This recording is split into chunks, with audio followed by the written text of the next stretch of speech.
Sorotan berita setakat jam 8 malam, Khamis 23 Oktober 2025.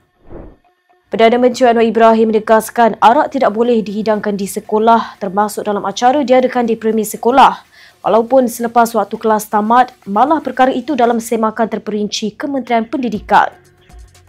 Beliau berkata demikian menjawab soalan Ahli Parlimen Pasir Mas dari Perikatan Nasional, Ahmad Fadli Syari, mengenai arak yang didakwa dihidangkan pada majlis Mahkamah Alam Perjumpaan semula baru-baru ini, dianjurkan alumni sebuah sekolah di Ipoh.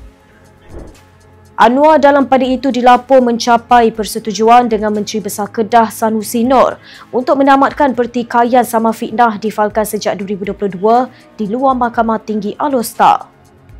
Dalam kenyataan bersama, Anwar dan Sanusi berkata keputusan dibuat selepas mengambil kira kesan dan kos perundangan akan ditanggung, selain keperluan memberi tumpuan kepada isu lebih besar demi kepentingan negara.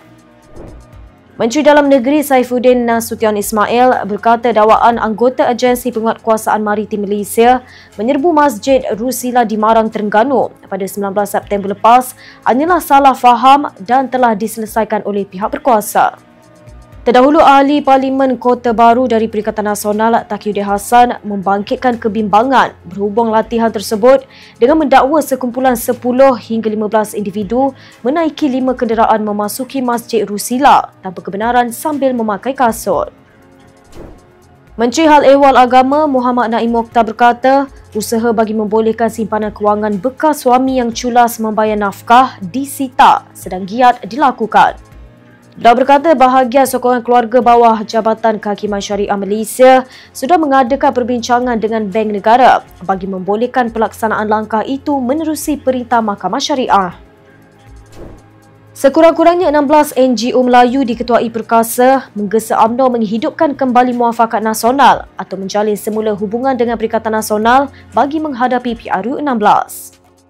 Pertemuan dengan UMNO diwakili Setiausaha Agong Ashraf Wajdi Dusuki itu turut membincangkan isu semasa membabitkan kepentingan Islam, Melayu dan negara yang didakwa digugat oleh DAP, selain menyuarakan rasa tidak puas hati terhadap pendirian UMNO dalam menangani perkara tersebut.